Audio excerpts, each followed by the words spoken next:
之前有人问我什么样的手机才是你心目中的好手机呢？其实我当时的回答真的挺简单的，让我用起来不那么割手的手机呢，真的就这么一个小小的要求然后呢，我就找，最后发现所有的安卓旗舰里，竟然只有三星 S25 Ultra 能够满足这一点再看看现在手机市场大家口的风向，不得不说是一种讽刺。但当我真正用了三星 S25 Ultra 几个月之后呢，我才发现舒服这个词呢，形容的不仅仅是它的手感，更是它的方方面面。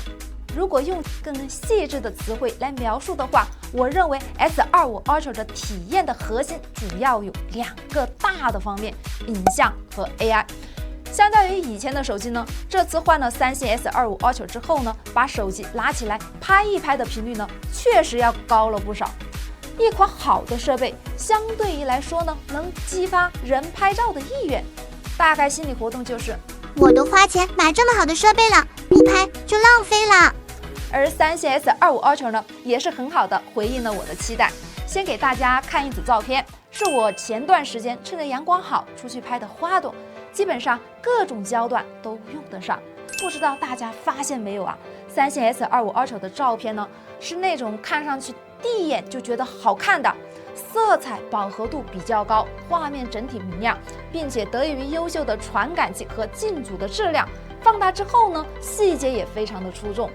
S25 Ultra 的影像硬件相较于上一代呢，在超广角这颗镜头上做了一定的升级更换了三星歼3的这颗传感器。其实其他硬件则是精益求精，说大白话就是没升级咱们接着优化，这样可以最大限度地发挥出影像算法 AI 的潜力。S25 Ultra 的主色呢是一颗 HP2 的传感器，默认为16像素合一输出1250万的像素的照片，也可以4合一输出5000万像素的照片。主摄的风格就是我们一直以来很熟悉的三星风色彩的调性我觉得很优秀，光感也好，但没到达那种特别饱和度战士的地步这个度呢拿捏得刚刚好。我们可以稍微的放大看一看边缘画质，作为很长一段时间的安卓手机的影像代表，三星 S25 Ultra 虽然定价较高，但用料一直没得说镜组质量是不错的。如果你平时呢经常扫街或者出去旅游，拍拍城市建筑或者山水风光的话，喜欢用裁切的构图，那就需要额外关注一下边缘的画质了。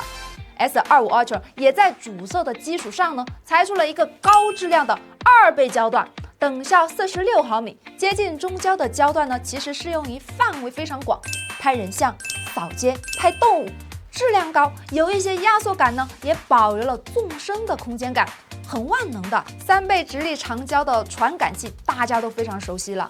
IMX754。等效焦距69毫米，这个焦段呢，无论你是在摄影的技术上属于哪个层次应该都会喜欢用。对于摄影的专家来说呢，它有足够的空间压缩感；对随手一拍的大师来说呢，它能够规避足够多的多元元素，带来更好的构图。这个镜头三星已经打磨了好几个周期了，硬件算法都已经非常成熟了，成像效果是比较有保障的。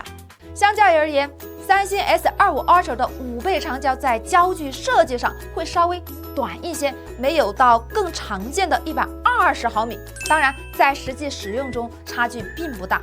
这颗镜头平时更适合用来拍摄特写，当然，当做纯粹的望远镜也是不错的选择。得益于全新 ISP 和 AI 的加持，在后续10倍以及20倍之内呢，使用潜望长焦镜头裁切出来的高质量长焦焦段上 ，S25 Ultra 也有不错的细节表现。大部分手机因为不同焦段的镜头规格不一致，所以会出现比较明显的色彩和风格的变化。比较典型的就是像天空的颜色不同等等。S25 Ultra 的主摄和长焦成像的一致性表现上还是可圈可点的。这里可以留心红温格右侧这块蓝天色彩基本上保持了前后一致。超广角镜头因为使用场景比较特殊，像拍景色要有更好的透视感，或者是拍微距之类的，所以在使用频率上呢没有那么高。像是我日常往往是用来拍摄微距用的，不过 S25 Ultra 在拍摄微距的时候呢，需要注意啊，因为会涉及到镜头切换的缘故，大家锁定、对焦和曝光之后，记得稍微等等啊。镜头切好之后呢，再按下快门。S25 Ultra 的硬件升级其实并不多，那它的影像能力为什么又上提了提呢？核心啊还是在 AI。这次啊，三星 Galaxy AI 对手机的渗透是方方面面的。有一个非常典型的拍摄场景，也就是夜晚。AI 降噪算法通过深度学习模型啊，夜晚拍摄的噪点减少了30%，暗部细节保留更多。S25 Ultra 的夜景样张在3倍和5倍长焦下也有比较高的可用性，对在复杂光源下的高光控制呢，也显得非常突出，白平衡和白天一样，都保持了较高的水平。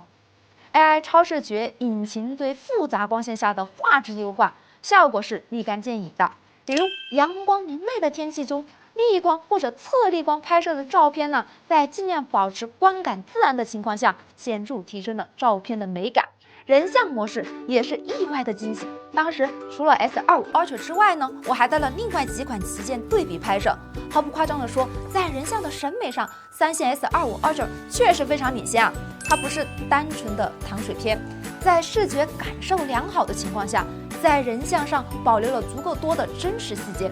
视频依然是安卓的第一梯队，5倍以内的焦段质量极佳。比较可惜的是，对比之前某代产品，长焦硬件端对10倍视频拍摄的支持呢，稍微有点缩水，也就是小遗憾吧。前面我们说过 AI 在影像算法中的参与啊，实际上三星 S25 Ultra 是足够克制的，比如在长焦端上 AI 算的痕迹就没有那么多了，但在功能上 Galaxy AI 又足够奔放。我现在即时剪报加实时窗用的比较多啊，它就是我平时的工作、生活规划和总结的一个快捷入口。尤其是当你忙起来的时候，这样一个小窗口呢，可以让你短短的几秒钟内呢，能够了解到自己想要的信息。在 Galaxy AI 的赋能下，One UI 7的体验也迎来了质的飞跃。比如过去你收到的一条地址文字信息，你最快捷的路径无非就是复制、开启地图应用、